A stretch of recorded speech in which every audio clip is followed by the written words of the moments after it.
Në Bazilikën e Nënës së Këshillit të Mirë në Shkodër, u inaugurua ekspozita muzeale një atmosferë të veçantë solemne në kohën e 130 vjetorit të shpalljes së Zojës së Këshillit të Mirë si pajtore e Shqipërisë. Aktiviteti u zhvillua në praninë e kardinalit Rolandas Makrikas nga Bazilika Papnore Santa Maria Maggiore, si edhe të autoritetet fetare dhe civile. Kjo ekspozitë sjell në vëmendje vlerat e çmuara historike dhe shpirtërore, duke theksuar rëndësinë e ruajtjes së objekteve të trashëgimisë dhe në periudha të vështira. Përmes këtyre dëshmive rikthehet jo vetëm memoria kolektive, por edhe identiteti kulturor dhe fetar i komunitetit. Historia, besimi dhe kujtesa nuk paraqiten thjesht si dimensione të skalumes, por si realitete të gjalla që ndërthuren me vetdijen dhe përvojën tonë shpirtërore.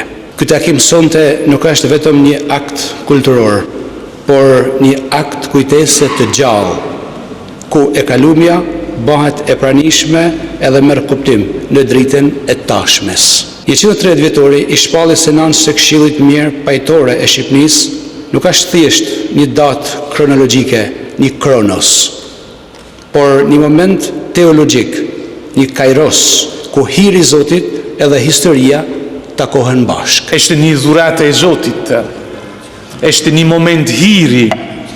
Atëherë të gjithë jemi të angazhuar, do të angazhohemi të rizbulojmë besimin tonë dhe në mënyrë të veçantë devotshmërinë që kemi ndaj Zojës së Këshillit të Mirë.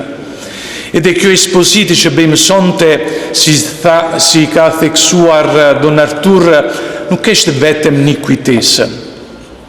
Do të ai nuk ka thënë që disa gjërat që kemi ekspozuar kanë qenë të ruajtur prej familjeve të ndryshme, e kanë ruajtur me besim, e kanë ruajtur deri sot, deri tani. Atëherë na flasin për gjëra të kaluara, mbi të gjithë për vuajtjet, por na thojnë që është e mundur e duhet të shkojmë përpara, të ecim përpara. Sono veramente gioioso di partecipare a questo giubileo. Jam I lumtur të jemi pranishëm në këtë jubilej marian të kësaj bazilike, edhe për faktin sepse vij nga një shejtnore mariane, shejtnoria e parë mariane në botën në dimensionin perëndimor të kishës katolike. Është vërtet shumë emocionuese të shikosh se si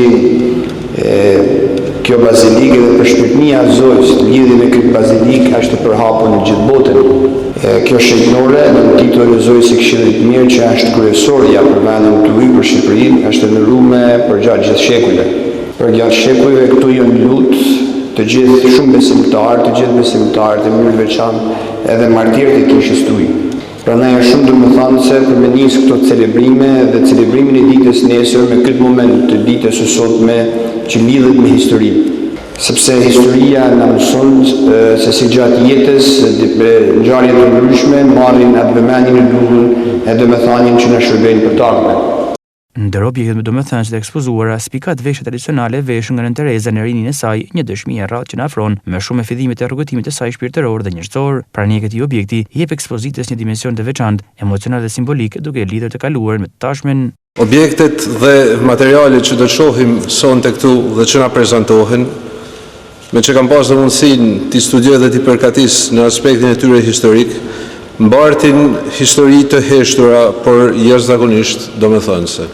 Shumë prej tyre janë ruajtur me guxim gjatë viteve më të errta të diktaturës komuniste, veçanërisht nga viti 1967 deri në vitin 1990, një periudhë kur feja u ndalua dhe çdo shej e saj u përndoq me ashpërsi. Në një moment I them Dom Arturit që kam një surprizë.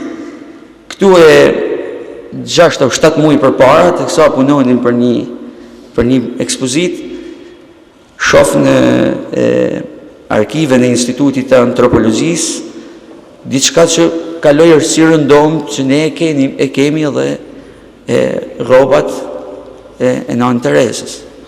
Kjo gjë më kurioizoi se si ka mundësi që s'janë ekspozuar asnjëherë. Asnjëherë, kjo është hera e parë që ato ekspozohen. Dhe ky ishte, mendova unë, momenti më signifikativ që ne ti ekspozojmë. Ekspozita mbetet një ftesë e hapur për reflektim, njohje dhe vlerësim të trashëgimisë tonë si një pasuri që duhet ruajtur dhe përcjellë me kujdes brez pas brezi.